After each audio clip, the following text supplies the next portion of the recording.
Well, I tell you what, it is an honor to be back with you. Happy belated Christmas if you did not already hear from me and the True Seekers family. It's an honor to be with you on this glorious, magnificent Monday football night. I tell you what, it's been a good night for us.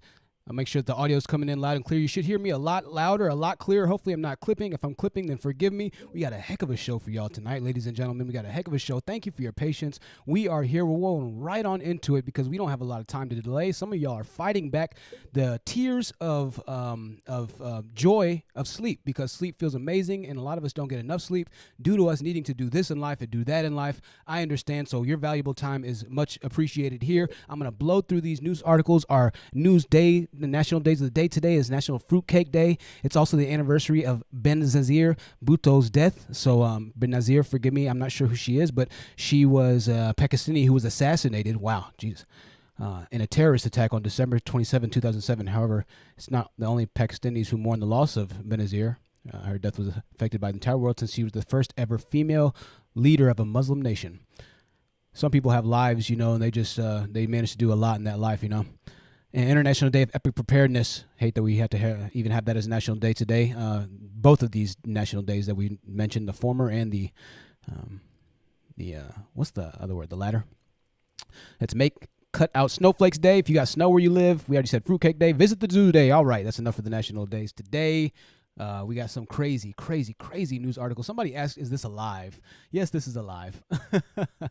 Of course, this is alive. Jingle bells in a jail cell. There was a YouTuber who covered this already, but this story is too juicy not to cover again. This website is there's so many ads on this website that my computer can't even scroll through the ad. The ads can't even play past 5 frames a second because whoever owns this website is so damn greedy. blackenterprise.com, is that what this is? I can't even scroll smoothly on blackenterprise.com because there are so many damn ads, bro. Why can't we just at least have a website? I try to use Black Enterprise and I can't even scroll smoothly on the website. All right. I know I'm getting upset, so shout out to blackenterprise.com for bringing this article up here. I'm not upset. I just hate to see it. It's like, golly. I always say the article or the news site that brings the article, right? So I always be like, oh, this is MSN, this is it, this is that. So I'm thinking my computer's freezing. It's not my computer. I have a very powerful computer, so if I can't run a website, there's a big issue because I can run games on Ultra in 144 frames, 120 frames. Jingle bells in a jail cell. 2 men locked up after posing with Santa, a gun, and wads of cash at Louisiana Mall. That's right, ladies and gentlemen. Guns, you got to give it. Listen, I respect the authenticity. That's a Taurus G2C or G3C OD green pattern. In black, he's holding the chrome barrel that he's got right there. It's a good firearm. The G3C has a much better trigger, but they do have cash. Santa's doing his part. Shout out to Santa. And the boys put on for the city, man. They were indicted. And that's pretty much the end of the story there. An infant dies days after the Kentucky tornado. Forgive me for even using that as an article, y'all. I just saw the tornado deaths. It's at 77 right now, so that's all we'll say right there. Tornado Alley, if you're over there, be careful. This happened in Garland, not too far down the road from me. Check this out. This is just wild, man.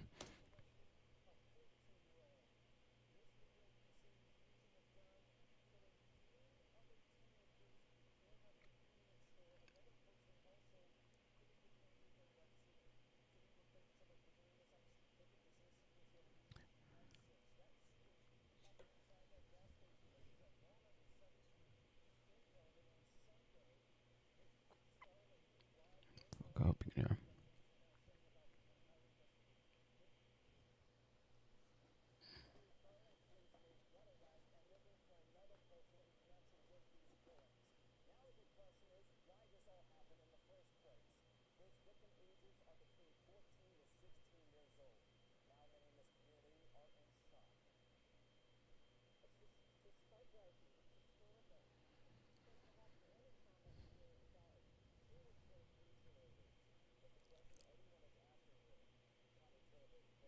All right, so pretty much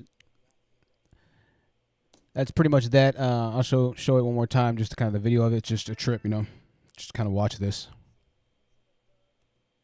Oh gosh, hold on, y'all.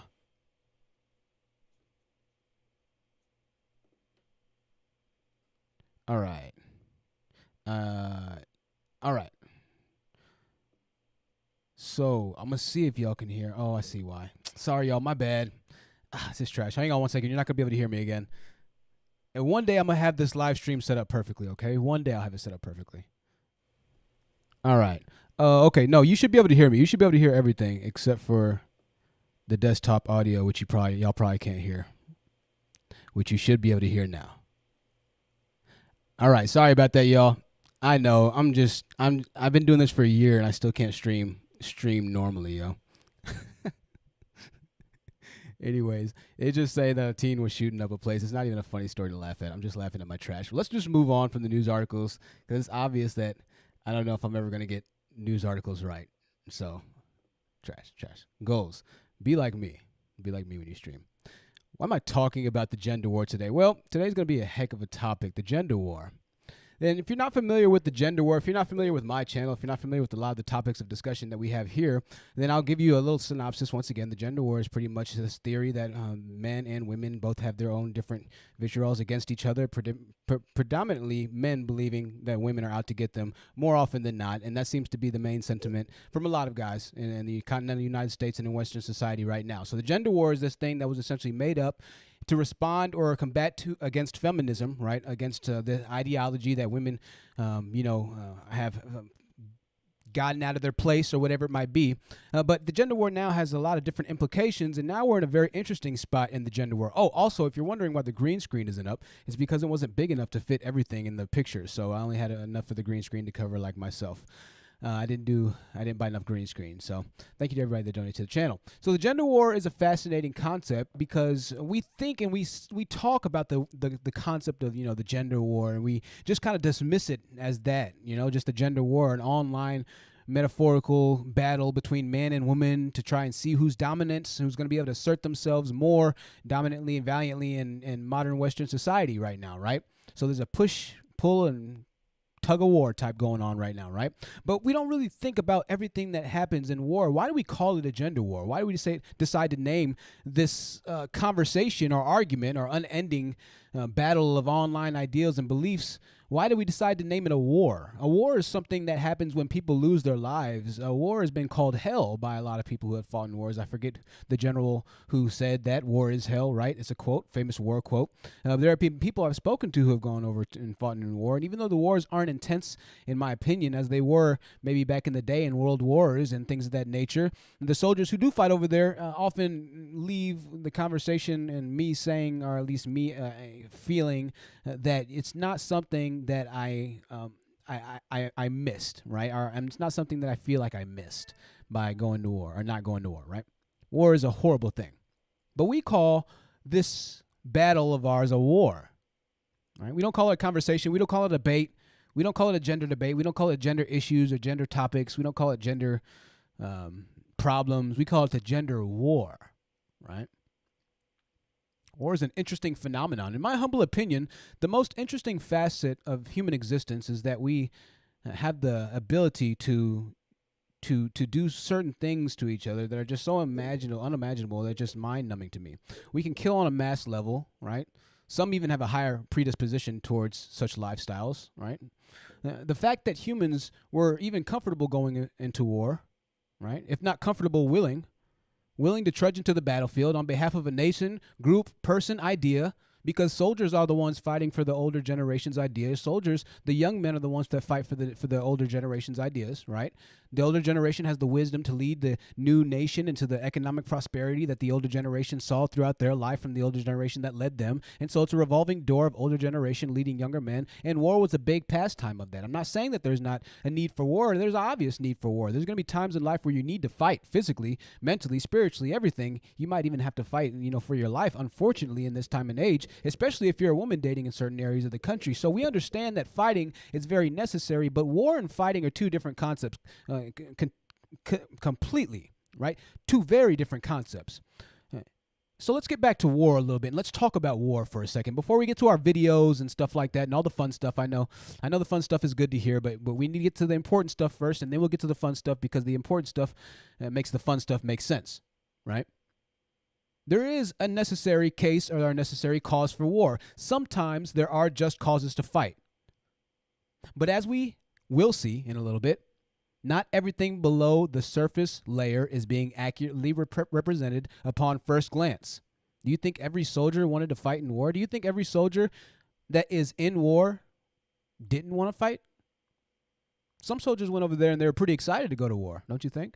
Some soldiers had a really kick-ass attitude. Hell yeah, we're going to fight.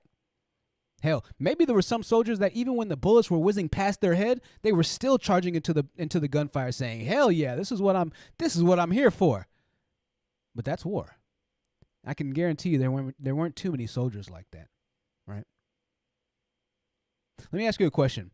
Do you think that if you had the chance to fight, right, or not fight? Oh, I'm sure y'all can't hear me. If y'all can't hear me, then I'm sorry. All right. Hold on 1 second. Sorry.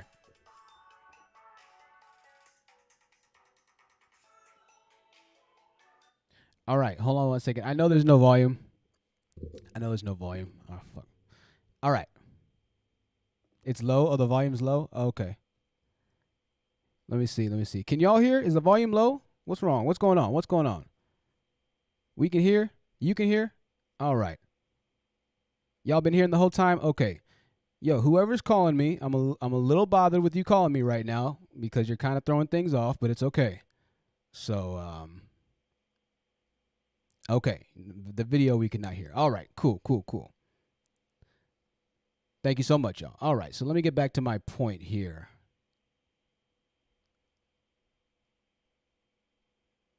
Some guys went over there and they were happy to fight, right? Some guys didn't want to fight, but because they were loyal to their nation, they went over there. Some guys had to because obviously they were being drafted, and you had to go fight in Vietnam or World War II if you were drafted. That letter came with the, name in the mail. You're going to war, man, right? So obviously everybody had different reasons for fighting. Everybody has a different concept of fighting. But you said the volume is low on your camera view, but it gets low. Okay. The volume is low on your camera view, but gets louder when you share your screen. Okay. Let me see. Volume is low on the camera view.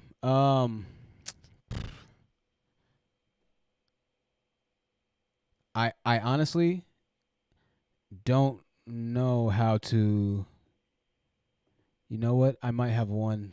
Hold on. Let me try one thing. All right.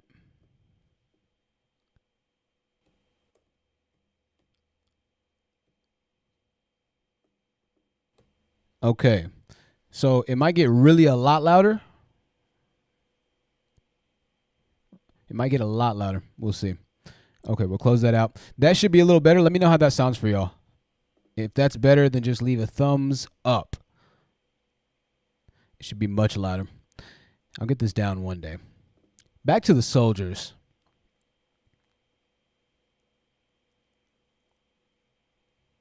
Those who do not want to fight were forced to fight. Some people had the misfortune of being born in an environment community full of others who praise and seek to start new fights and continue the old. So we understand that, right? We've affectionately dubbed those as the stands, right? But what happens after you fight? What happens after the battle? Nobody talks about after the battle. Nobody talks about what goes on when you return home, when you try and return back to normalcy. Nobody has those types of discussions, right? What happens after the fight? It was a valiant fight. It was a worthwhile fight, but what happens afterwards? We're going to take a look at a video really quickly. And this video talks about a soldier talking about his struggle with depression and PTSD. Why I'm showing you this video will make sense in a little bit. I'm going to make sure that y'all can hear this video. I'm going to attempt to. All right, we'll see. All right, you should be able to hear it. We're going to turn everything up. Everything should be nice and loud. You should be able to hear it. We're going to go back to this, go back to that, go back here, and let's check this out.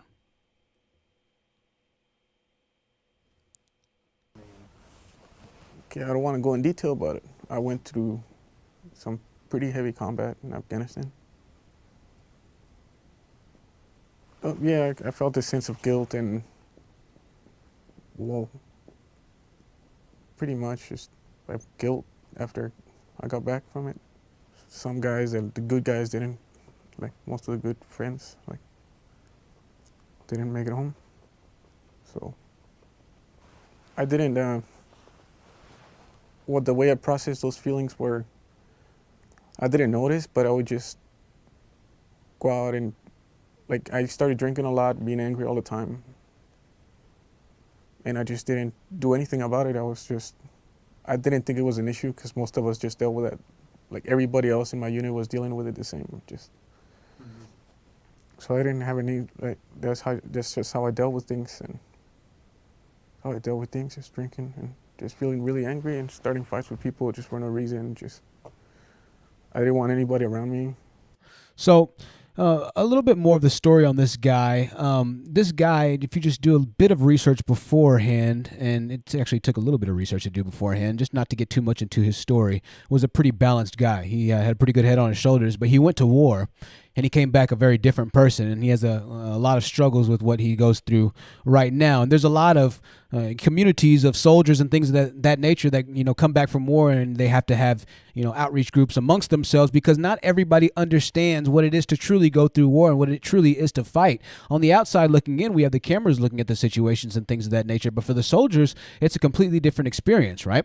So what is the gender war? Why are we calling this a war right now? And should you even be fighting in this to begin with? Well, I think it depends. I think it depends on the situation, where you are, who you are, what type of person you are, and what you're going for, what you seek to solve out of this war. What's your aim? If you enjoy the drama and the mess of everything, then of course, by all means, stir and continue in the drama of the gender war. But if your actual goal is to find a solution and to, I don't know, get with a girlfriend, boyfriend, or whatever it might be, then the gender war is going to be something that's ultimately going to hurt you in the long run, because what you're trying to do, whilst it might be a valiant effort, which you might want to actually go and fight for your country. I'm going to play my creepy music right now because I'm a little agitated right now, so I got to kind of play something to give me a little off edge right now.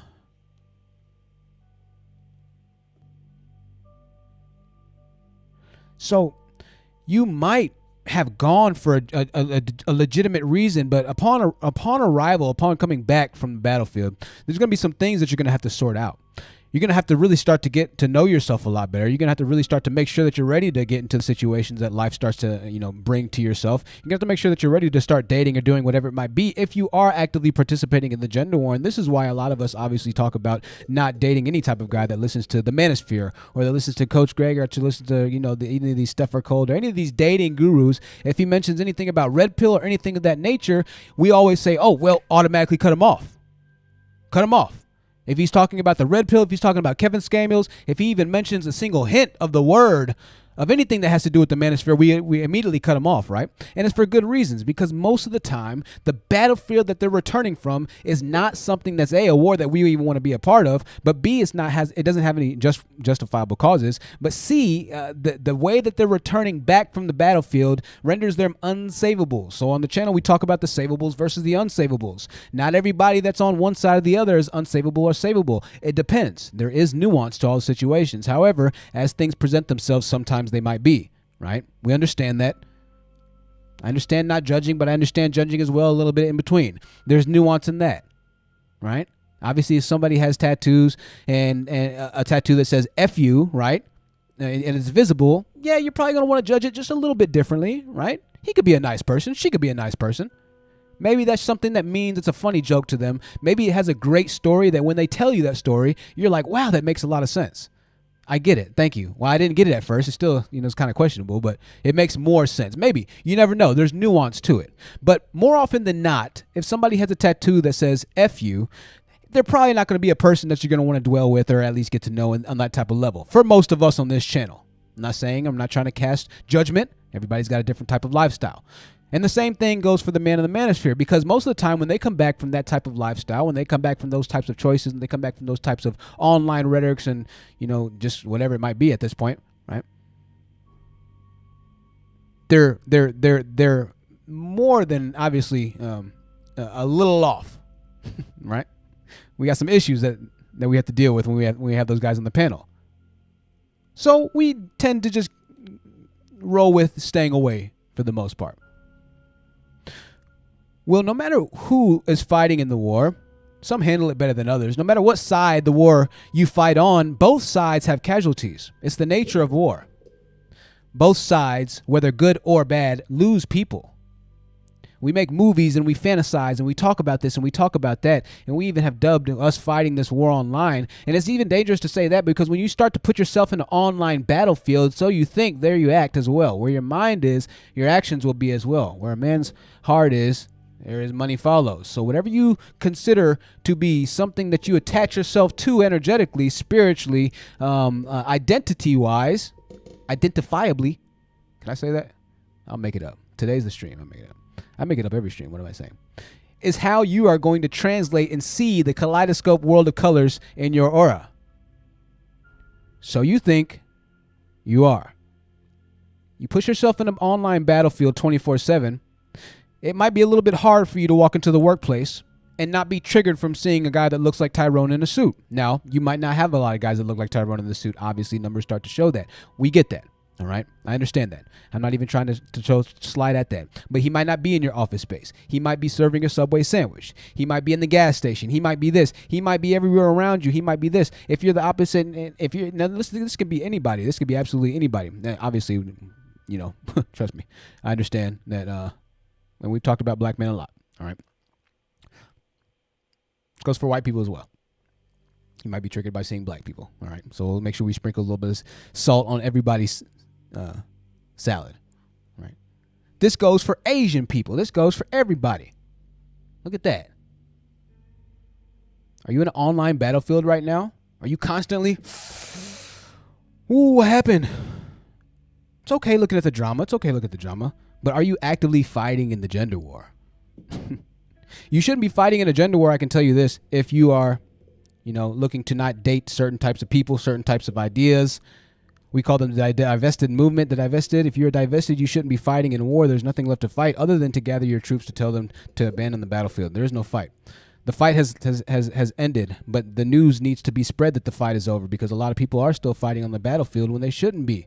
The concept and what you're fighting for, it doesn't matter in the first place, essentially, is the concept and the idea. But throughout the continued fighting and and this is why I don't do the drama as much anymore. This is why I'm not going to do as much of the kind of disparaging, super disparaging types of things because there's not as much solution in that. That'll do more harm than good to everybody, including myself, both online and offline. Because if I'm placing myself in this online war, metaphorically, then guess what? Somebody might see me outside and decide that offline they want to go ahead and charge me up as well. That's just the nature of the game. And so offline, I'm going to make sure that my energy is the same way online as well. And that doesn't mean that I have to change my message, but that means that I'll have to change the way that I do speak my message. I have to change the way that I do fight on that battlefield, or I might have to change the battlefield I fight on completely. I might have to decide not to fight and go ahead and get back into the political sphere, right? Because sometimes cutting a peace treaty is a lot better than just nuking the hell out of somebody. Even though you'd like to nuke the heck out of them, even though there are some countries out there that definitely deserve to be completely obliterated, there's too many innocents that will be lost as well in the misfortune of such an event.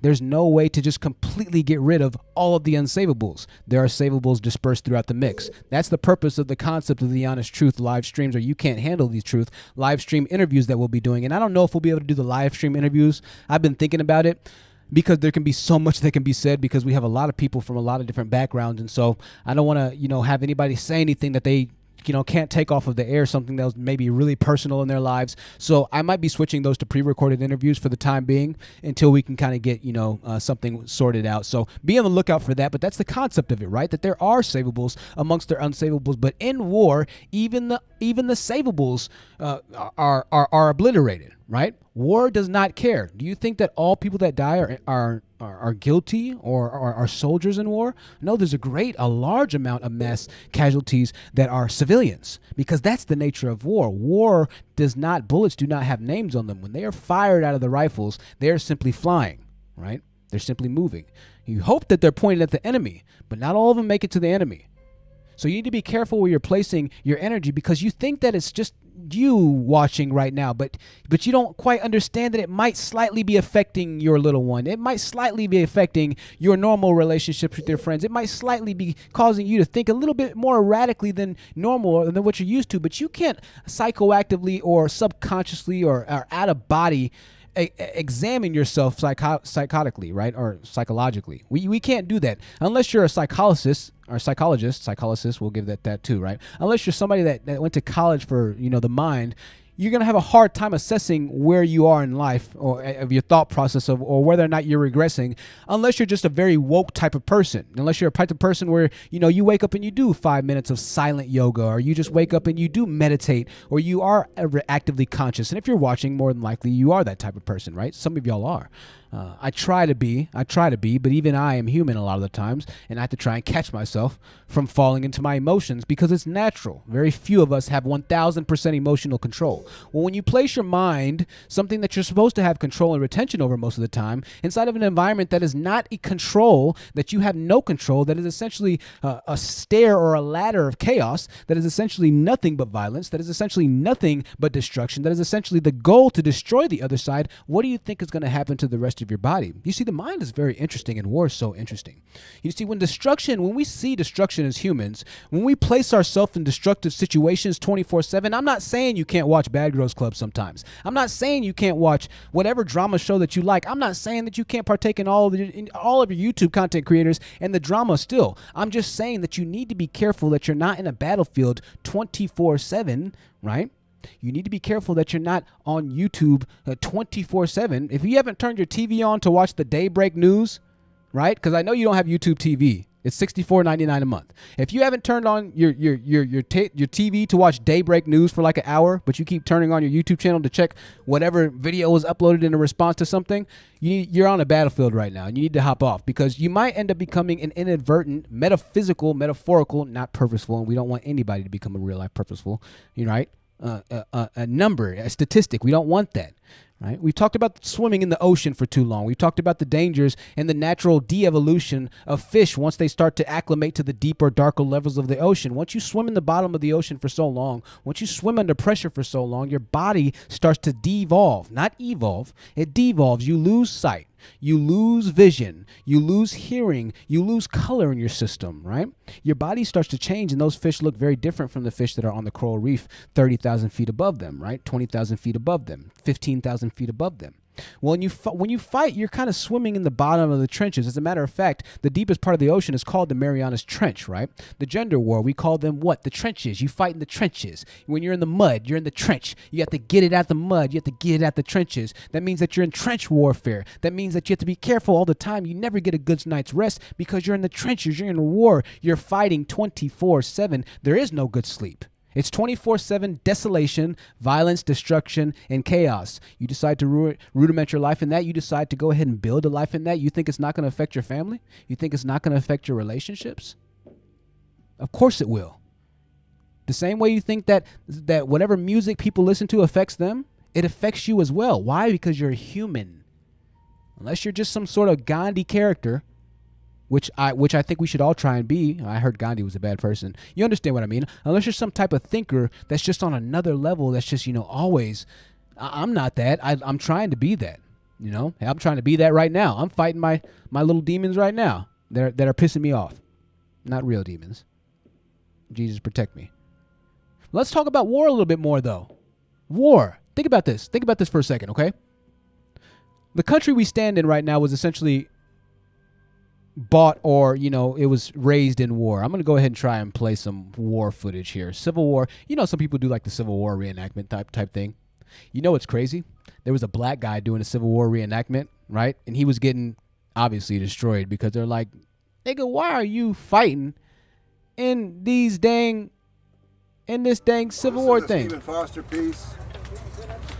You must understand that the banjo, there's one here and there's one there.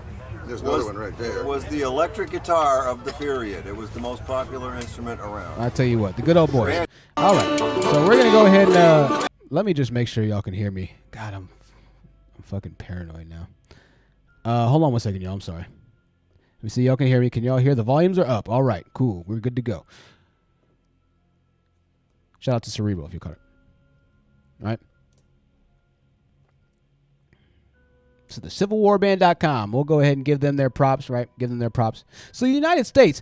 Now, the United States didn't start divided, right? As a matter of fact, coincidentally enough, the name United States lent itself over to the identity of the Union being something that was solidified in nature. Now, I know, let me go ahead and stop this here and say this.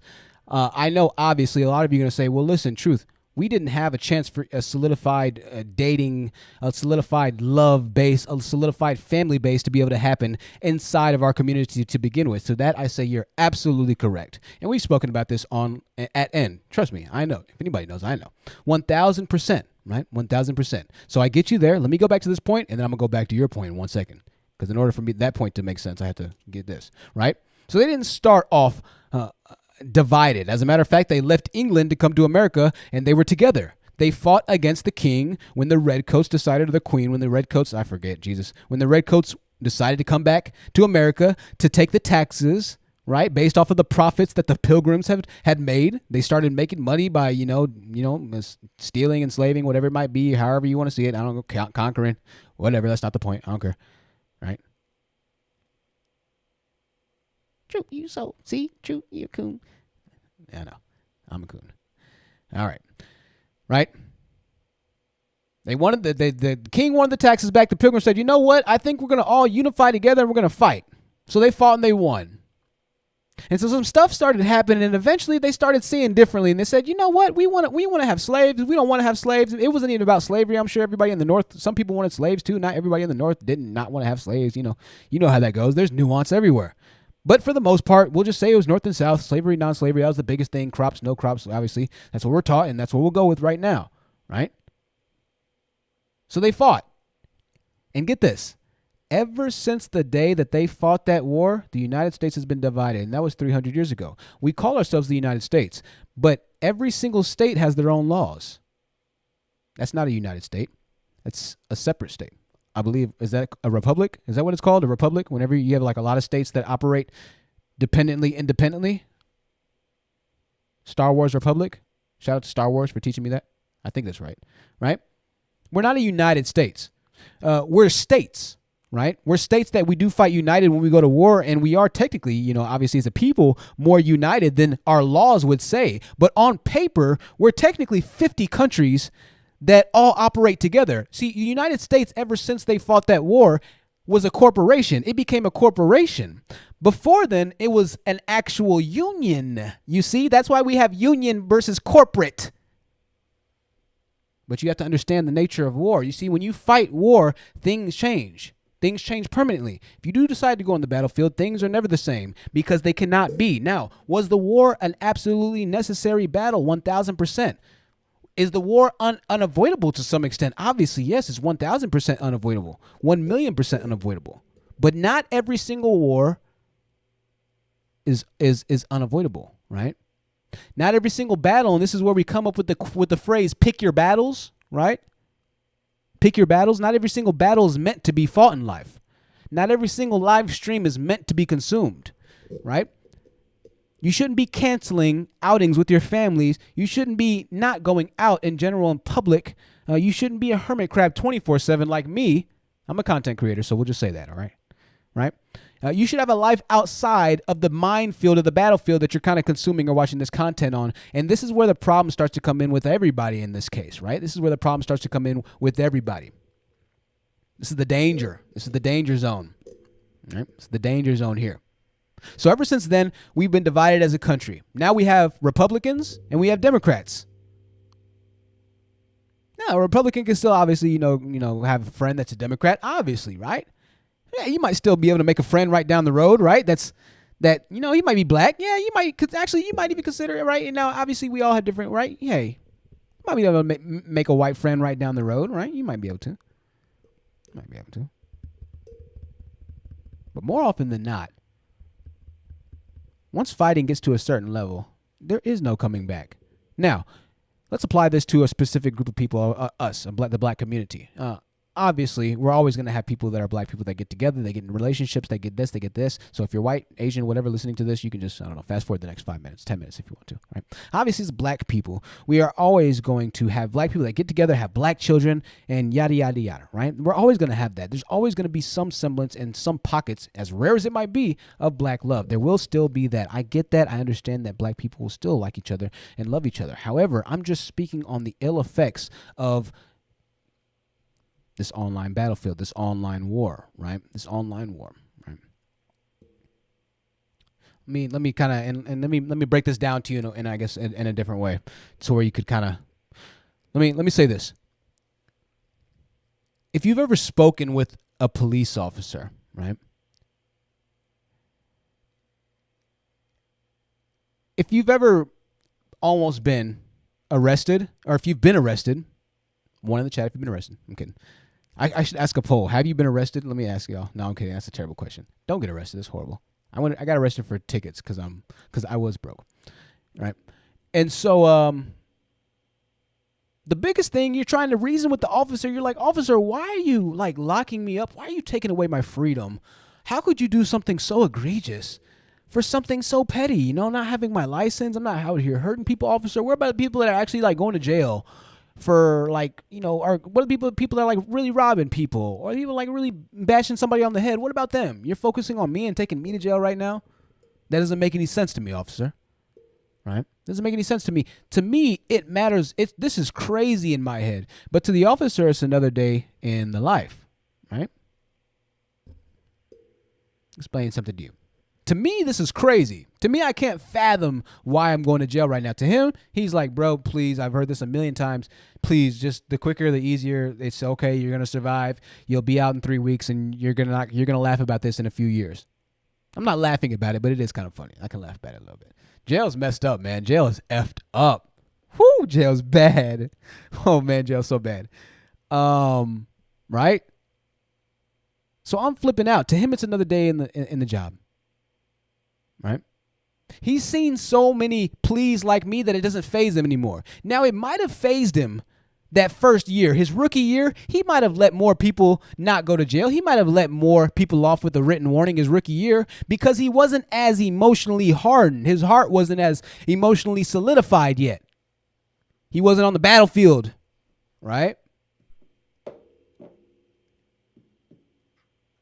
And you see, the crazy thing about being a police officer is that even though you do have a gun strapped to you, you might not ever really need to use it. Depending on if you're in, probably if you're in Texas, you're going to have to use it. I'll tell you that much. You're in Texas, you'll use it, right? Other parts of the nation, you might not have to use it. Well, nowadays, I'll say you probably have to use it. At least draw down on somebody once in your career. You might not have to ever fire it, discharge a round, right? I'll say that. You're probably definitely going to pull, obviously. You'd have to pull your gun at some point. That's stupid, right? But you're probably not going to discharge it, right? And even then, after you've seen or experienced so many domestics and things of that nature, eventually, that'll even get a bit numb to you.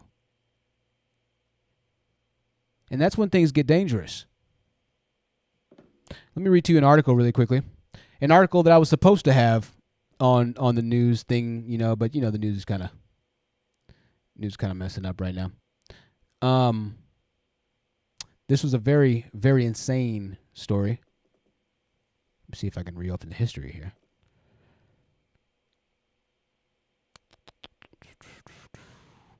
Here we go. 4 shot suspect dead after people stopped to help woman during a traffic dispute. So this happened. This is a traffic dispute. We'll take a listen to this really quickly. Welcome Center along I-81 in Frederick County is where Virginia State Police say 4 people were shot yesterday after innocent bystanders stepped in to intervene to help a woman who was involved in a domestic dispute. This happened literally the day after Christmas. Virginia State Police say this rest stop in rural Northern Virginia turned into a crime scene Sunday morning. Unsuspecting victims pulling off the road and backing themselves into crossfire, stemming from what State Police says was a domestic dispute that turned physical between 34-year-old Cesar Juarez Avila and his girlfriend. Several men saw what was happening and rushed in to intervene. Several men saw what was happening and rushed in to intervene. Shout out to the men that are actually out there protecting women. What would be called simp culture by a lot of men in the manosphere. Those men ended up getting shot, ended up ultimately protecting a woman. Shay, $10 super chat. Thank you so much, Black Women Sisterhood. People have no idea the negative energetic charge that it takes to participate in the gender war. Also, a lot of these men are warlocks energetically. It's not worth it. Let them fight themselves 10 million%. That's exactly it right there, 10 million%. Shout out to those men that were men. We know that there are groups of men that will protect their women more often than not. I have a very funny video for y'all to watch later. I think about that. It's not what to do with this at all, but you'll get it later. So, those guys ended up getting shot. Now, obviously, yes, Go in there, get in there, go save that woman, go help, go do whatever you got to do. That's what I'm going to do too. You're damn straight that's what I'm going to do, because if my sister's in that predicament, I hope somebody at least got some balls to go get that nigga, man. I hope, and I say nigga, obviously I'm talking about a man, or I don't care if he's white, black, brown, I don't care what color he is. I don't care what color man goes to help my sister. It does not matter to me. I just hope that somebody's there, and I don't care if, God forbid, if he does have to get shot, I still hope that somebody would go help my sister, because I would go do the same thing. I would go in there prepared, though, I'll tell you that much more prepared, to where, hey, if I get shot, there's shots, okay? I'm not just getting shot, right? So shout out to the men that are doing what they're supposed to do, but you have to know what you're getting into when you go into war. You got to know that you might get shot. Is there a right? Do you have a right? Do you have as a man, should you be, as a person, as a human being, do you have a moral right to be in war in that situation? Absolutely. But do you think that everybody that went to that domestic dispute was ready for war that day? Do you think that they had their shields up, that they had their 2A permits ready? Do you think that they went into that little argument with their spider senses tingling, ready for war, ready to get shot that day? Of course not. You know why? Because we've heard about domestics time and time again. But when you're on the battlefield, right? On the battlefield, you might get the wolf, the boy who cries wolf call, right? There's enemy. Bullet shots. I think I saw somebody.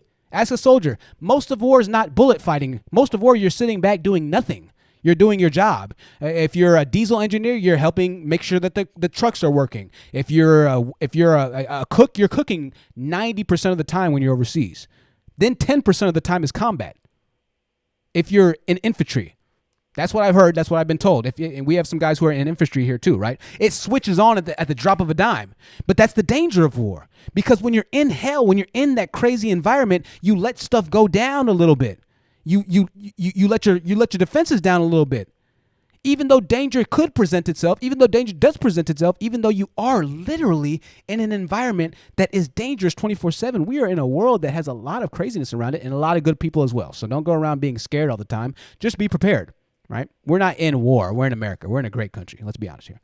But sometimes a lack of observance can cause your situation to get really warlike very quickly, depending on where you're at, depending on the situations that you put yourself into. And so the more interesting thing here is that there was a threat here. There was an issue here. There was a domestic. We don't know the ins and outs. We don't know what this woman said. We don't know how the situation was being treated. We don't know if they're screaming at each other, if he was already threatening everybody there. We don't know how those people arrived to the situation, but we know the outcome of the situation, and we know the outcome of every single domestic violence situation that could happen. Because when you decide to go to a domestic violence call as a police officer, there's always the looming situation or the looming possibility of war happening, of bullets flying, because that's the nature of it. Is it a just cause? Absolutely, 10,000%. But you better make sure that you're ready to pay the ultimate price of being a police officer.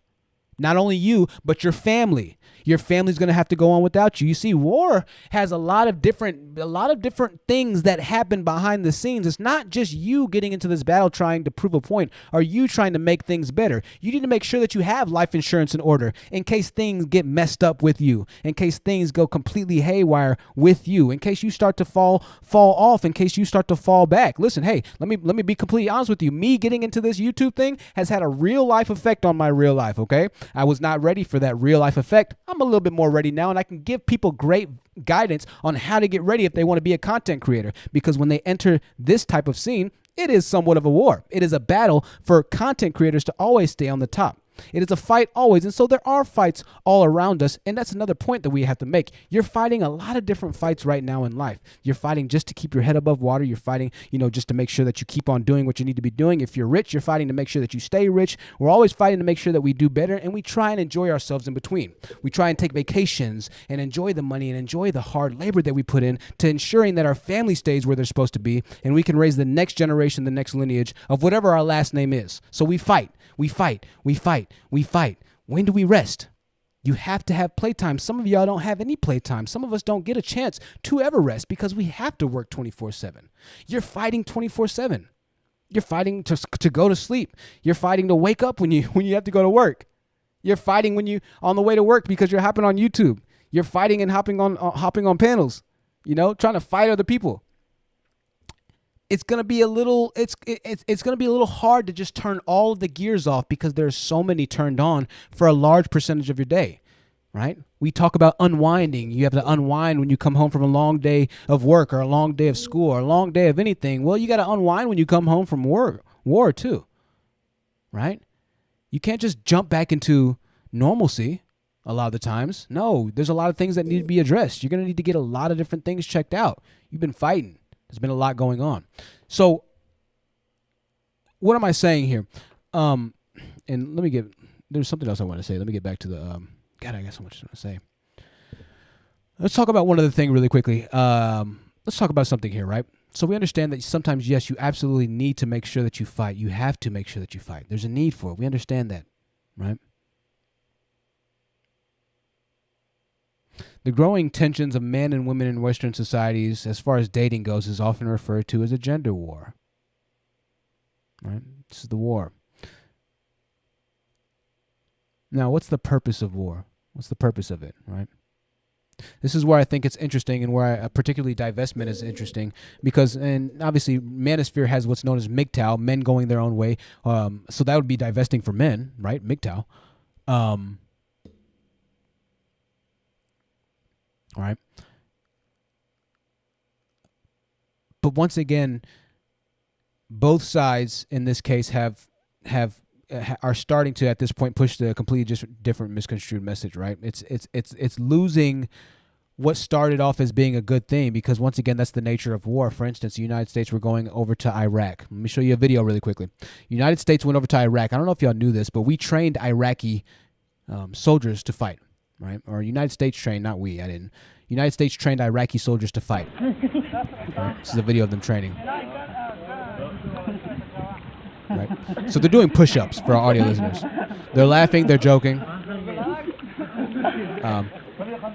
Now, for our audio listeners, we're not playing with sound anymore. Just know they're doing push-ups and we're just watching the video. My mouse is tripping out on me here. My mouth is dry too. Right?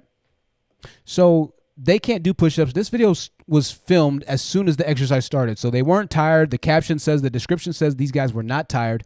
They just were not used to the type of warlike regimen that the American troops are used to. And you'll listen to the American troops talk about the Afghanis or the Iraqi troops. And, this guy's kind of joking about it, and yada, yada, yada. You'll listen to them talking about it, and the purpose of the United States going over to the war was to help these guys fight against the Taliban, to defend themselves, their families, from essentially being killed, right? So it was a very valiant effort, an extremely valiant effort. The United States received a ton of flack for going over to Afghanistan, Iraq, and for doing these wars. People called it the war for oil. People called it the war for this. People called it the war for that. When really it was a good amount. Maybe it was for oil. I'm sure some of it was for oil. But a good amount of it was to make sure that very bad things did not happen to a ton of bad people, right? That was a very big part of it. Sure, could they have made money too? Absolutely. Sure, killed two birds with one stone. But a lot of soldiers, if you listen to the interviews, went over there with good intentions, and they did a lot, and they gave a lot to those people, man. Just look at the pictures of the soldiers in the villages. They're in the villages right now. There's no oil in this village. You know what I mean? They're over there dying for these guys and their families right now, right? 20 years of this. And what was the ultimate result? What was the ultimate result? Does anybody remember?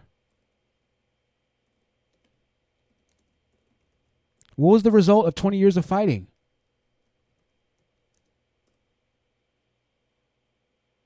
I'll show you. Panic and pandemonium at Kabul airport today as desperate people pour onto the runway trying to flee the country in what can only be described as a chaotic exodus. Now, people are literally clinging on to U.S. military aircrafts as they try to take off. The U.S. is in charge of the airport there, but their focus is on the evacuation of American personnel. As far as commercial flights go, it's a disorderly mess with little security, and the commercial flights are currently not running. We know that as of last night, the U.S. military had flown around 500 embassy personnel out of the country on military. Now, This is obviously a very valiant cause. What's the point and the purpose here? Do I think the United States should have gone over there? Absolutely. You know why? Because ultimately there were a lot of Afghan people who were brought back to the United States because they chose to help out the United States. A ton of Afghanis now, I think about 10 or 15,000, whatever it might be. And you could say that's not worth 20 years of war. You could say whatever you want. How do you place value on a human life versus a human life? Human life lost, human life gained. I don't know. Some of the soldiers, once again, went into that war ready for that war, the nature of war. Did it change when they got there? I don't know. Does it change for you? I don't know. Did it change for some of the Afghani families who decided to take that risk? Was war good for them? Absolutely. Let me show you. Some of the Afghani families, let me see if I can, family. See if I can find the pictures of some of the families that the United States brought back. 5,000 Afghan refugees heading to the United States, heading to Quantico. Maybe it's somewhere else. They took a lot of refugees, but they took the ones that helped and gave valuable intel to the U.S. The U.S. didn't get everybody out, though. The U.S. didn't get everybody out. It's the nature of war. You can't get everybody. You can't save everybody. But the U.S. did go with good intentions to save. And guess what? They did save some of the savables. But guess what? The war and the battle they were still fighting was an unsavable war or battle. Most of them are unsavable. Does that mean that the war didn't have merit? No, it definitely did. So what do you do, Truth? Do you go to fight in the war or do you not? What do you want us to do? Do we help spread a message of what we believe because it's crucial? Or do we just completely abandon, turn off YouTube, completely act like none of this happened? Well, no, I'm not saying don't do that, because obviously you heard the message to where it brought you here, or it brought you to a higher state of mind. And so I'm glad or thankful for that message, whatever brought us to cross paths, right? And then figuring out how we can be better as people. And then figuring out how we can help our mental just grow and elevate a little bit more. So I'm happy and I'm thankful for that. Whatever way that happened, I'm thankful for it. There is a necessary cause for that brand, whether it be divestment or whatever it might be, right? I'll even give the manosphere. If there were legitimately good men in the manosphere that actually primarily focused on becoming a better man and not just becoming a hateful piece of crap, then I would say 1,000% there's a million need for the manosphere as well. 1,000,000,000%. If most of the manosphere was that way. Right? Because, of course, we started off as a good thing. The manosphere started off, once again, as something to help the guys become better versions of themselves. The war, once again, started off as something that was to help you become a better version of yourself. But are you a better version of yourself? Look at your life 2 years ago and look at your life now. Are you better now than you were 2 years ago? I'm looking at my life 2 years ago. I'm 10 billion% better than I was 2 years ago. 10 billion% better. And I'm hoping that I can do enough and work my ass off hard enough, getting ready to go do a crazy project here in a little bit, to where 2 years into the future I can say the same thing, right? So I got the green screen today. I'm trying to make myself a little better. I want to have some graphics on the channel, but I don't want my graphics in 2 years to look like the graphics that they're getting ready to look like in the next 2 weeks. The graphics in the next 2 weeks are 2 days. Whenever I can get the rest of this green screen, probably tomorrow, they're gonna look amazing. They're gonna look great. You're gonna be like, "Dang, Truth, those graphics look amazing." But in 2 years, those graphics aren't gonna look nearly as amazing as they do right now. Right? The growth is good for what it was for the time being, but what's the next level? How much longer are you going to stay at that one level of battle? Are you going to stay a troop forever? Are you going to become a general ever? Are you ever going to become a lieutenant? Are you ever going to graduate to a corporal level? Do you want to be an E5 or E2 or E1? Do you want to be a cadet forever? Are you going to fight forever on the battlefield? Mob bosses don't fight. OGs don't fight. Generals don't fight. They sit back and they plan strategically. They're not actively fighting 24/7 every single day, 365. There's better ways to win. You can have people fight for you. You can send a message and have that message carry and have a response based off of that. Obviously, we're separating war and YouTube right now, right? So I can't really compare these as closely, as quickly, as immediately, but to compare them as quickly as I can for you, right? With the wisdom that you have, instead of always consuming and consuming and consuming, there should be a lot more giving or a lot more putting out, rather, right? I'm not telling you to go be a content creator, right?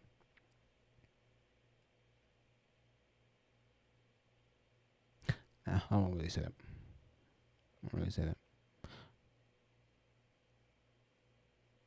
a very polarizing topic. There's a big need to talk about a lot of the things that happen. The big need to talk about a lot of the things that are just really messed up. There's a huge need for it. Let me see if I can change the screen. Does that change it to the cool screen? I think that changes it to this cool screen. Let me see. No, it doesn't. Let me see if this one does. No, it doesn't. That one doesn't either. Did I not, And my alerts aren't working. These damn alerts, boy. I tell you what. These damn alerts. Yo, the camera looks a little bit even more crispy than it was before. So I tell you what, that delay was a blessing in disguise. Shout out to the delay, man. You never know in life, bro. You got to go with the flows, you know? You got to go with the flows, y'all. You got to go with the flows. I don't know. Y'all getting something from this message? Let me look at the comments. I haven't even been looking at the comments. I can't look at the comments when I'm talking. You know, it just makes it a little bit more difficult. Let's look at the comments here. Linlin says the gender war is a joke. It's a cash grab at this point. I mean, I kind of am there at this point too. I mean, I was just like, Jonathan, what, you know, I mean, it's not. And here's the thing: we can't say it's a joke because, and we have to be careful with this. People are gonna say, "What do you mean it's a joke? You think that there aren't girls being killed? You know, yada yada yada." So I think the problem is that the gender war gets really tied into the black femicide issue, which they have a lot of reasons to tie those two concepts together. And so it's tough. We have to be careful and say that the gender war is a joke because there is a legitimate concern for a lot of the teachings that are happening here, right? Once again, I understand the need for war. It's just fighting on the battlefield for you consistently so long is what's taking the damage, right? I think there is a need for a message to be said and heard, but it's to be moved on from at that point. It's to be taken and learned from at that point, you know? And so, but aside from that, speaking on what you're saying, the gender war being a joke, that's why I kind of addressed this in the very beginning. There's always going to be black people getting together. There's always going to be white people getting together. There's always going to be interracial couples getting together. We can say one thing to prove one-off fact, 1.0000. Well, my great aunt's cousin Sally's best friend's dog, you know, Aunt Lester, right? We can always say that there will always be something, but we do know overall there will always be, you know, relationships, right? There will always be people getting together to have children. Maybe the numbers go down a little bit. Maybe they go down a lot.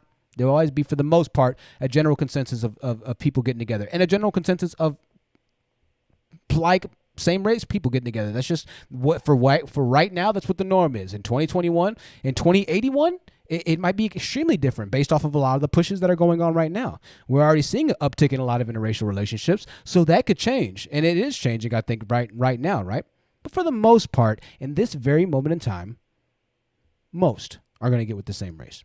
Now, the gender war, once again, has to do with a man versus a woman. This happens in all races. This is happening in white manosphere. This is why there is a white manosphere. The manosphere originally was white. You know, a white guy made up the manosphere. He coined the term manosphere. It's not, you know, a black thing. And that's why they separate themselves and call themselves the black manosphere, right? So the gender war is the thing that's been going on everywhere. And let me say something. I'm not going to say that right now. I was going to say something, but I can insert an ad. Look at that. I inserted an ad. Wow.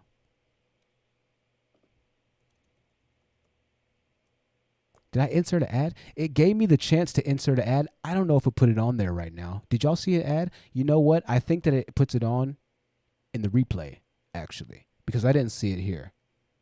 That's pretty cool, though.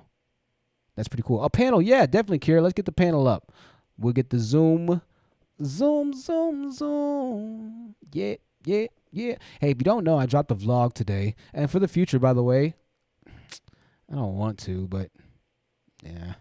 We'll have to figure it out. I don't know. I'm not going to say that right now. I ain't going to say it right now. All right. Got 82 people in the building on this late Monday night. Most people are sleeping right now. My analytics say most people are online between 5 and 7, but I find that if I stream at 9, that's the best time. I started at 10:30 tonight, right? What time do we start tonight? Do we start 10:30? Let me get the links up. I tried to start earlier, but man, my camera settings were completely, for the vlog, since I was filming outdoors, man, you have to have a camera guy, man. A camera guy that knows what he's doing, because it is not easy. I mean, you're changing things 24/7, yada, yada, yada. I was like, what the hell? This is way too much. That little 10-minute video took all day. All right. I'm putting the link up right now. I can't read this, dude.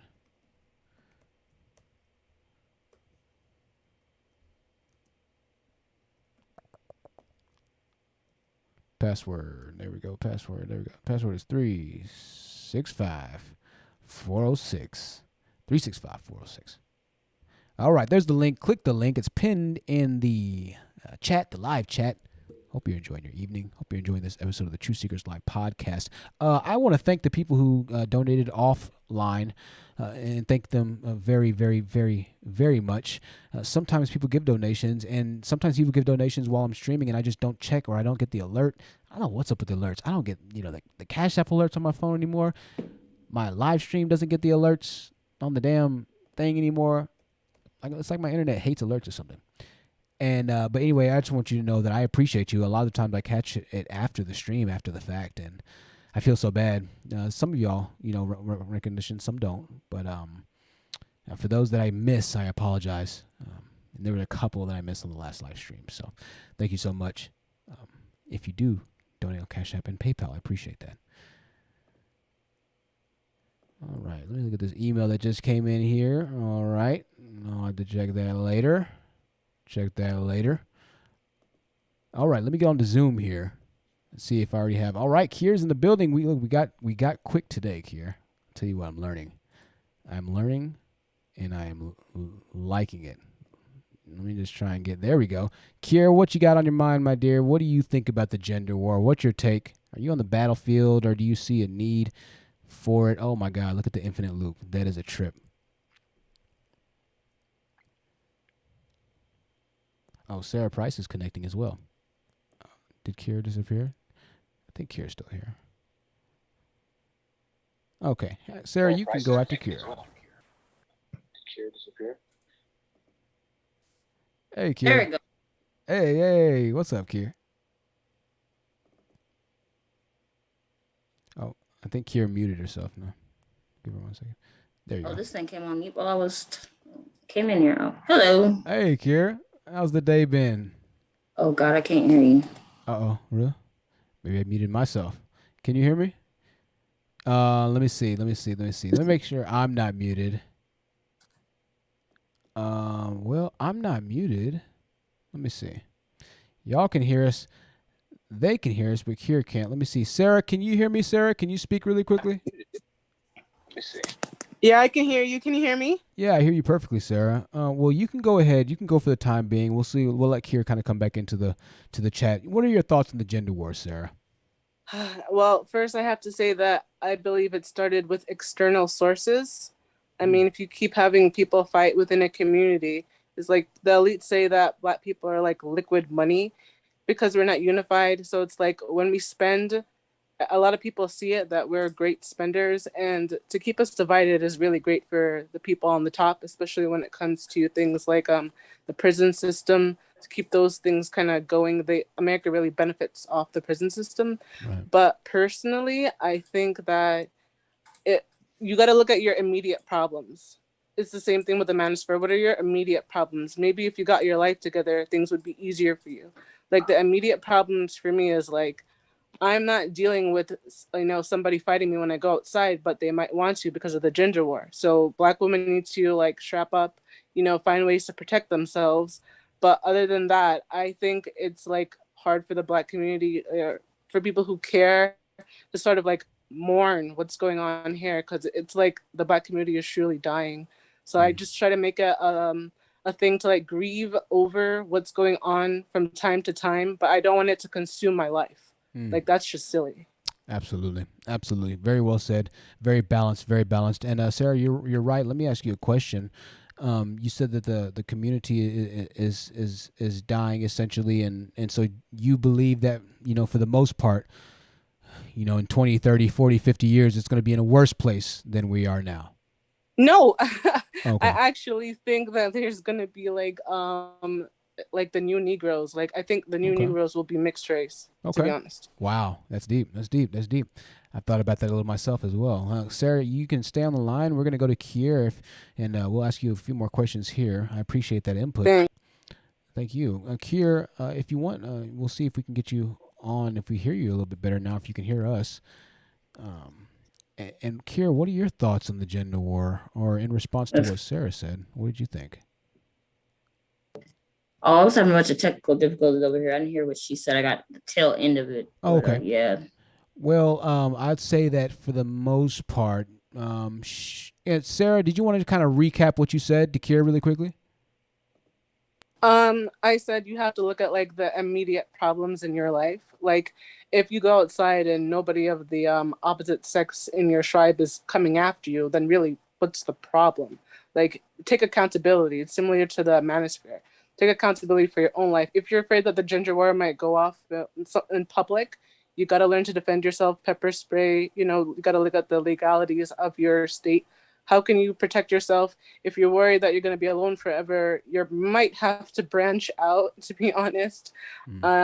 Just look at the immediate issues. But I'm not going to lie, from what I see in the Black community, I grieve it from time to time. It's kind of like a widower that goes to their loved ones who clearly passed away. They go to the grave and kind of like cry. But it's like, I'm trying to do that less and less because I don't want all of this to consume my life. Absolutely. That's huge. Kier, if you wanted to, you could follow up with that if you wanted to in response to that. Or what are your thoughts, Kier, on the gender war? Or where do you see everything playing out? What are your opinions?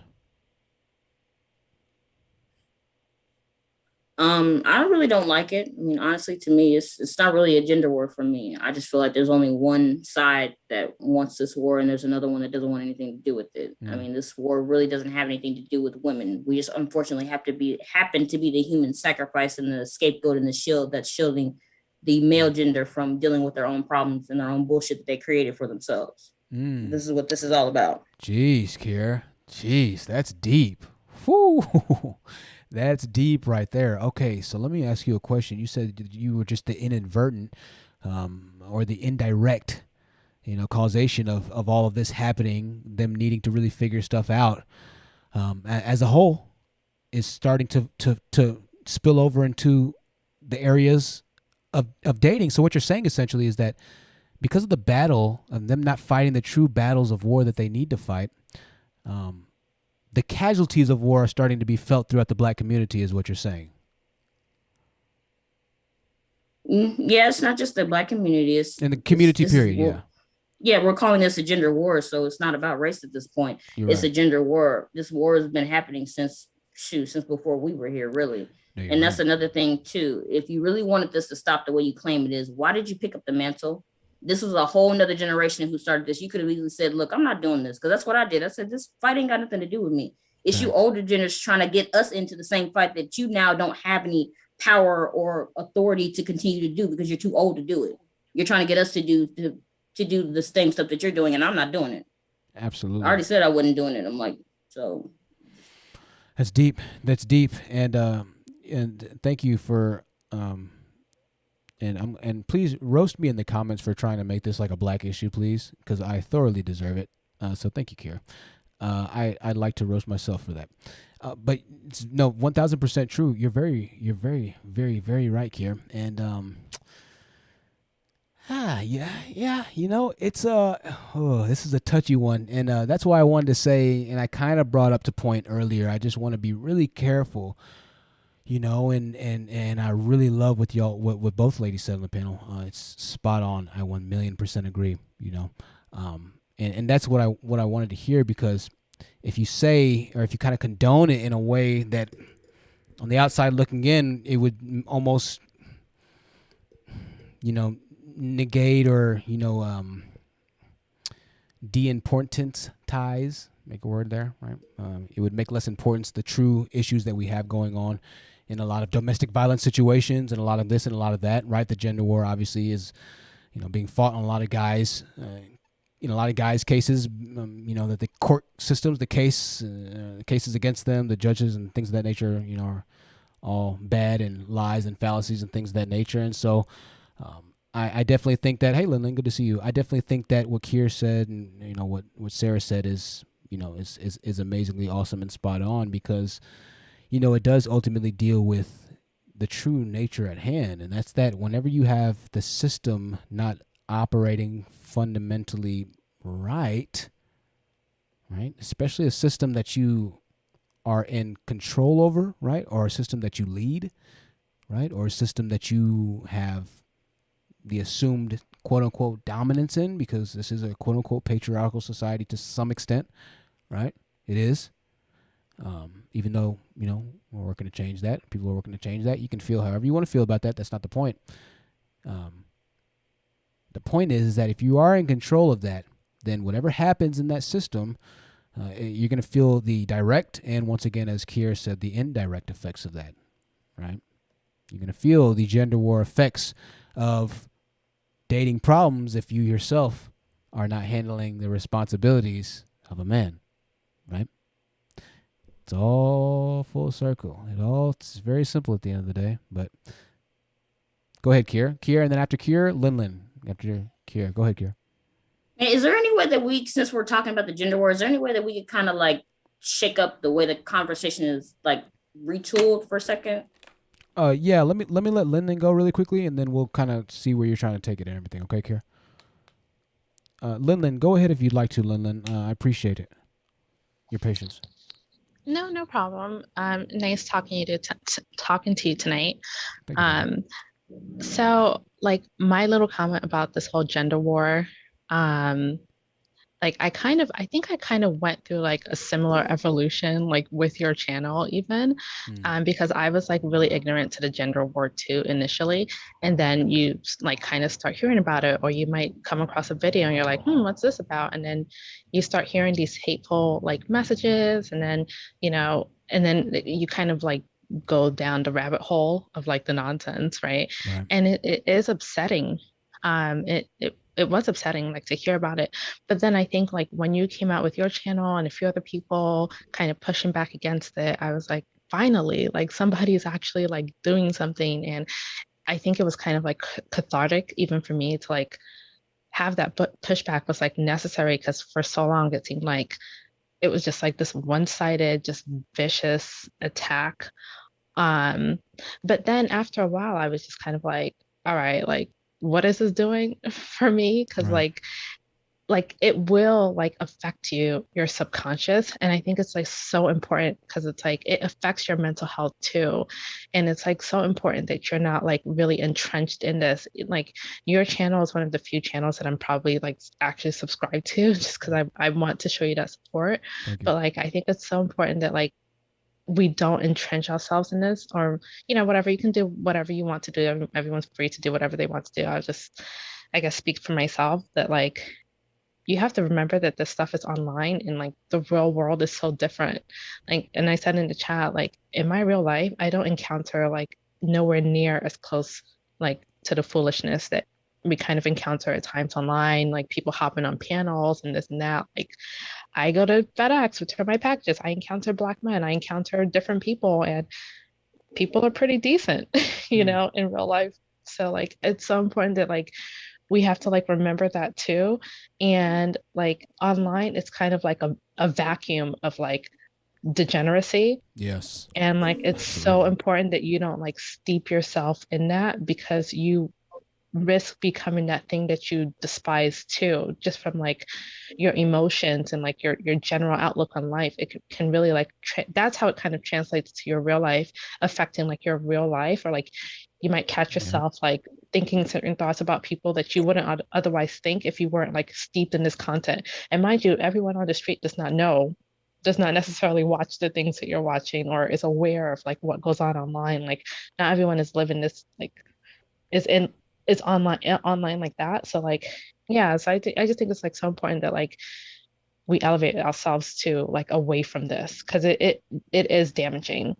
And I've realized that. And also like I also think like save yourself too, because like no one person is gonna like save this community. Like it's just not gonna happen. And like you have people who are like very much invested in being like just being horrible people, and they're okay with that, and they're never gonna like see the light. Exactly. So it's like pointless. Like they're just not. And so it's kind of like save yourself, try to be the best person that you can be, and focus. And that's what's gonna like really like help you to be the happiest that you can be in your life, is if you just take all of that energy that you're putting out towards other people that don't even know you and are too invested in their own degeneracy. Put all of that energy into yourself. And if you encounter other like-minded people, all the better. And you can be on that journey together. But like, it starts from you at the end of the day. That's all I have to say about it. Lyndon, that is huge. Absolutely huge, Lyndon. Massive, massive, massive. Thank you so much for that. I appreciate that. That's it right there, ladies and gentlemen. That is it. We have a few more participants in the building. Give me 1 second, Kiera. We'll come back to you, my dear. We're just going to give Unmode a chance to speak. After Unmode, we'll go to Kier, and then we'll kind of see where we end up. Thank you again, Lynn. Thank you for all of our panelists. Thank you for Kier for reminding me about having the panel to begin with. I would have been still talking until this point because I still have notes, so I guess we'll have to make part 2. Yo, how many more streams do we I have so many streams that I'm supposed to have a part 2 and a part 3 too. I need to go back and figure out what streams. If somebody wants to, you can email me. If you can, you'd be a gem. You'd be a doll. You'd be a boss to let me know whatever parts I still have missing from my series. Really, I should know because it's my damn channel, right? Jesus, Jonathan. On Mo, the floor is yours, my dear. What did you think about the gender war? Has it affected you personally? What did you think about what the ladies had to say? Well, as far as how it's affected me personally, it affects me first because I'm a mom, and I'm more concerned about my kids. My son is 24 and my daughter's 18. And I have to see them struggle. You know what I mean? Yeah. I have to see them struggle with this. So, if I'm not careful how I get myself, how I consume some of this content, because I'm looking for answers, I'm looking for information, and I'm looking for also things to share with them. So that's how I get myself stuck is, I'm Mama Bear and I'm protective of my kids. I love my kids. I'm a Black woman, but I had them in the right way. I went about it the right way. But now as, they're going out into the world, they're going out into a world that I had no clue was going to exist as I was raising them, as me and their dad was raising them. And so the only thing that I have for my son, who is currently struggling with the messages and the lessons that he learned from me and his dad, he's struggling being a good guy. He's out on his own, but he just told me on Christmas, he was like, I asked how his roommate was, because they've been best friends since junior high school. And I said, how's he doing? He's like, yeah, I don't talk to him much. He goes to work and he's got a new girl over there every night. So we don't even, you know what I mean? But my son isn't trying to do that. He's actually trying to go about it the right way. And these girls that weren't raised right are rejecting him for wanting to get to know her. And that's how he was raised. That's how his dad courted me. So it's kind of like, I have a vested interest in this. And I realize from what you're saying that I have to pull back. But I will say that I do see progress. Absolutely. I watch around. I see people out in real life. I see, even when I go on other social media, I see women waking up. I see my own family members waking up. So it is helping. This is different. It's very different from years before. Absolutely. Yes, it is. Absolutely. And there is a need, and that's the polarizing effect of it, right? It's like there is a need for the message. Absolutely. But it's crazy because the message has the ability to do, harm and good in the same breath. But more than that, I want to kind of get back to your son. You said he's been rejected by a lot of, and I don't want to pry too deep into it. You said he's been rejected by a lot of women. Is he at college right now? He's graduated from college right now. So he has a full-time job and he's doing his thing and he's the good guy. He's a good guy. So no girl right now. Has he had a girlfriend before? He has, briefly, the last I knew about it was junior high and maybe one girl in college, but that was it. What did you say about the one girl in college? How long did they date? just a few months, and then I think she transferred and went Mm. somewhere else. Okay. Because she was being raised by her dad, and he couldn't afford it anymore, so she transferred somewhere else. Well, So they lost touch, or she went back to an ex, or you yeah, know. natural. Yeah, that's natural. Yeah, naturally. Okay. Well, I hear that. And I think that a lot of guys are going to watch this live stream.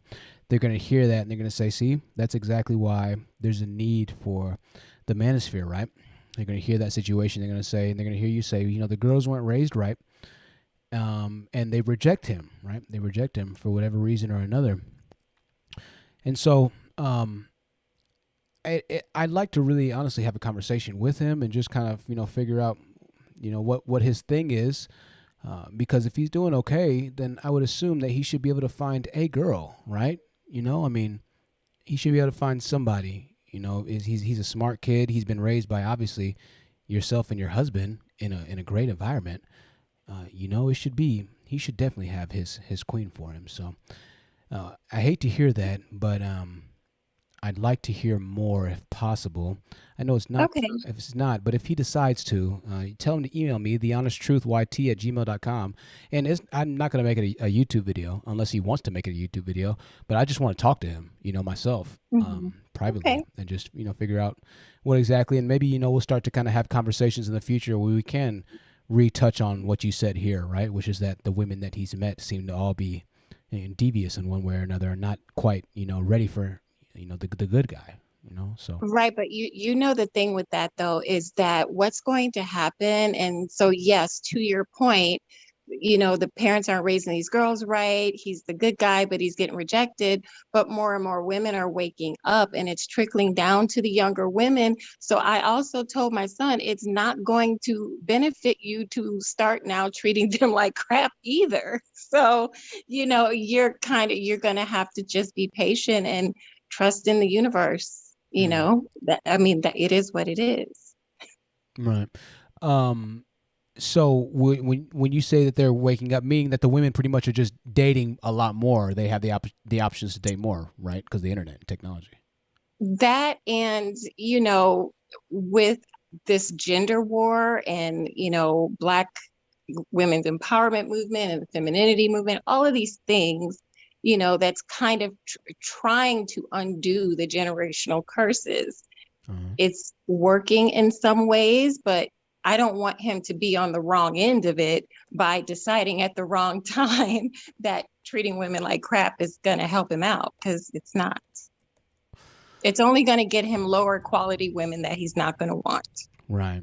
I agree with you 1,000%, 1,000% there. And then that's the, you know, the fact of life, right? It's, even if things around you are legitimately terrible, you know, the best that you can get through that hellish environment, the better you'll come out the other side, you know? Right. I'm just responding. I can't type and talk. And so I was trying to respond. Thank you, Everyday Motivation, for the $10 super chat. I really like this conversation on Mode. And on Mode, thank you for calling up, and thank you for all of our panel members. Thank you again, Kier. On Mode, I'm just going to ask you one other thing, and then I'll kind of leave this off. Or I'll leave you there. You've been wonderful. Everyday Motivation says that jacket, though, hashtag good vibes. I paid $5 for this jacket in 2016, I say. I think 2016 or 2017, yo. It's got holes in it. It's been, you know, it's whatever. It's my favorite jacket. I thought I lost it one day, and I literally almost had an anxiety attack. I was like, oh my God. I was like, I can't find my jacket. And I almost had a panic attack because I couldn't find my jacket, man. So I'm a little unhealthily connected to this, but for good reason. You know, I've had this jacket since it's a lot of stuff. This has seen just about everything. The only clothing item I've had for, I don't know, years now at this point. So it means a lot. On Mode, thank you for your time, first and foremost. I want to say that on Mode, I forgot what the heck I was going to ask you. Damn. On Mode, you've been excellent. When you think about it, I'll hang on. You've been excellent on Mode. You keep staying excellent over there, my dear. I appreciate On Mode for coming up. Is that how you say it? Am I saying it right? It's in Mode. Yeah, close enough. Trying to be suave over here. It's okay. This is the second time today I've messed up somebody's. Well, I messed up somebody's name earlier, a very important person. And what's bad is I've been calling them this name forever. and they just decided to correct me today, and I felt so bad. Not forever, but for a while now. I was like, oh my God. She was like, oh, Well, by the way, huh? it's not my government name, so I don't care. Oh, okay. Well, that's better, Amo. Thank you. You make me feel a little better. That's good. I didn't mess up 2 government names, just one today, and then one username. Like you're in mode. Kier, I wanted to hear where you were thinking, what you were saying earlier, and thank you for your patience, Kier. What did you think about what Anmode said, or where you wanted to kind of take the discussion as far as the gender war goes?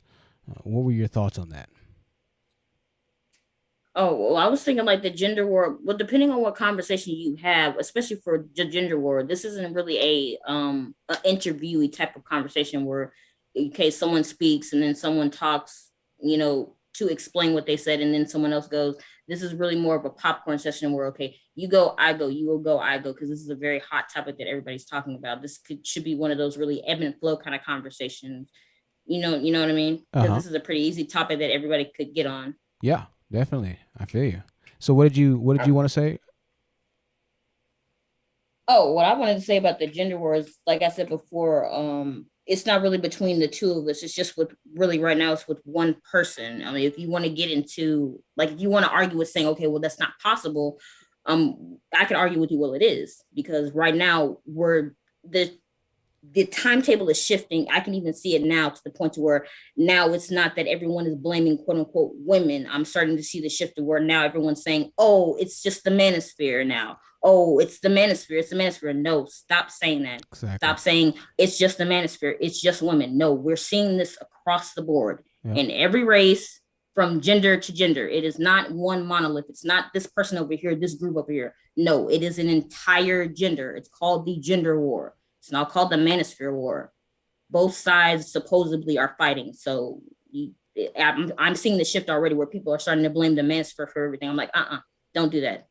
Stop blaming the manosphere for everything, because it's not the manosphere. It's literally just the male gender themselves cannot get under control. Point blank, period. And let's just keep it a buck, really.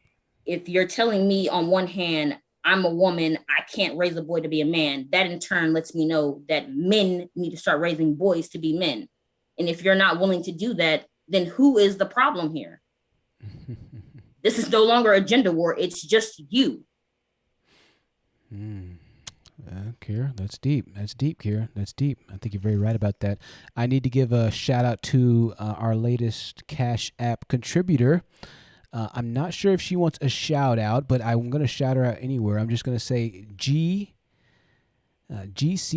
I'll just say that, GCG, you know who you are. And I think there's one person watching this stream right now that knows who you are as well. So thank you for the Cash App donation. I really appreciate that. And for everybody that's donated tonight.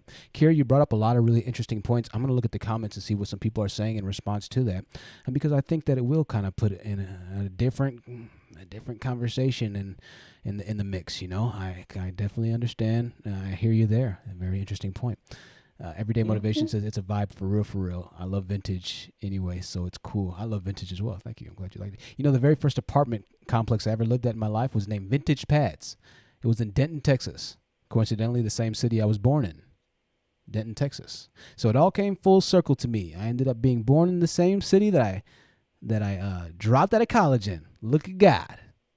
Where else do you find a story like that, huh? Only on YouTube. Make sure you donate. No, I'm just kidding. I'm really kidding, y'all. Thank you for the donations, though. Kier, I'll kind of let you finish out your thoughts there, and I'll see if anybody else wants to hop up. But I think you're right. I think we need to start having fluid conversations on all sides, and really starting to attack this on a much greater perspective. And you're right. I have seen the manosphere now being attacked. It's funny, right? A year ago, it was much different, but now everybody's trying to attack the manosphere and trying to somehow absolve themselves. Yeah, you see how they're doing that now? Right. It's the manosphere. It's the manosphere. I'm like, no, it's just you. Stop blaming them. Oh, that's deep. And I can do it. You can do it again too by saying with guys, they're like, oh, well, you guys need to help the male community. You women need to help the male community. And like, no, because if you wanted to help your gender the way you say you are, why aren't you teaching them about rejection by and large and how to handle it? Yeah. If you really want them to stop doing all the stuff that they're doing, that's deep, right? That's the easiest thing to do. That's deep, That's deep. That's deep. Yeah, because I mean, the entire concept of dating or courting is you asking a girl, right? So by the nature of asking somebody a question, they don't have to necessarily respond to you. That's just the nature. Now, of course, naturally, we like to say in a perfect world that everybody has an ice cream cone, that everybody has their choice flavor, and we'd like that. But we're not in a perfect world, we're not in a fair world. That's just not the nature of the game, unfortunately. But I can tell you, still the best way to get ahead and to be a winner at the game, there's still a guaranteed just about way to do it, So that's the bigger point here, is that change what you can. If you can't change a boy or a girl or whatever it might be, then change what you can, because everybody right now is trying to change things that they can't change. If you can't control it, then what's the point of getting yourself riled up about it? I'm done with that at this point in my life. I'm not going to let any kind of craziness rile me up other than what I need to be riled up over, because I'm just not going to give my energy to that. And that's kind of the way that I look at this gender war thing. I'm not saying that there aren't things that obviously we have to, talk about, and we'll continue to talk about violence and issues that happen as far as dating, and we're going to even break into a lot of new conversations getting ready to come up here if I can get the green screen to work appropriately, if I can buy enough felt. Thanks to y'all's donations. So you hear me mentioning donations tonight.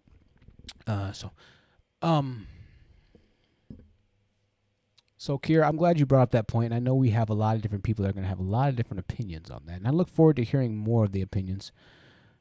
As we kind of go forward, as the gender war continues to evolve, because now I'm kind of curious to see where they're going to take it. I'm curious to see where the manosphere is going to end up in the next 3 to 6 months.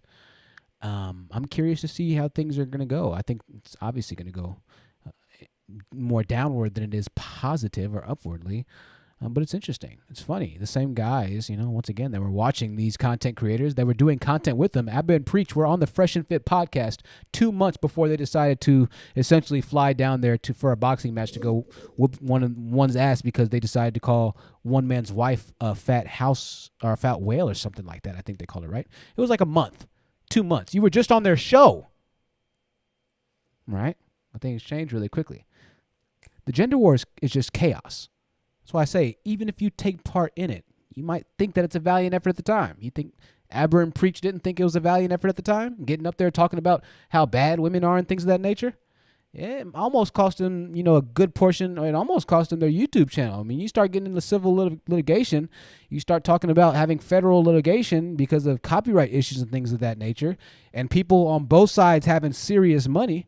Fresh and Fit got money. Abba and Preach got money. They want to handle it legally. If they want to start putting money into it, they can do it. Somebody's channel's going down. Somebody's getting messed up. But you started off on their channel because you thought it was a good idea. That's the gender war. Be very careful, ladies and gentlemen, with when you decide to play and with who you decide to play with. Not all allies are allies. Not every rifleman in the trenches with you wants to see you make it across no man's land. Moreover, if you're a commander, you have more rank, you have more options, you have more money, you have a hot tent, you have hot meals, you have the best meats being delivered to your tent. You don't think that the grunt in the trenches wants to see you get your head popped off? You don't think that the grunt wants to see you at the very bottom go down? Yeah, he'll fight right alongside with you. Right along time you get popped. Right? And then he's fighting to get your position. Not all your allies, not everybody. Not everybody on your team is your friends. As we say in the community, not all skin folks are kin folks, ladies and gentlemen. Listen, I'm going to round this thing on out. I'm not going to even like close the panel, to be honest with you. We're just going to kind of close the panel. I appreciate the panel members for being here. We'll be back on Wednesday. Another upload I'm going to try and do tomorrow. You know how it goes. But you know the vibes. Thank you for everybody that donated tonight. I'm ending the Zoom. I love you, Sarah. I love you, Kier. I'll see y'all in the very, very near future. TheHonestTruthYT@gmail.com. Make sure you give me an email if you have a particular show idea you want me to talk about. If you enjoyed this, make sure you leave a like.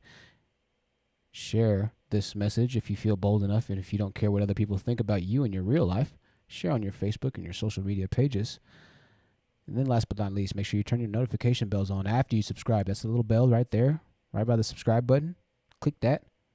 Make sure it says all. You can make sure you see me and get a chance to enjoy your evening with us in the Truth Seekers community and enjoy those new episodes of You Can't Handle the Truth podcast. Getting ready to air in the very near future. This is going to be it, ladies and gentlemen. Enjoy your evening. Some of us are already sleeping. Enjoy the outro. I love you. I'll speak with you very soon. Until then, stay safe, stay vigilant. Guard yourself. That means in more ways than one.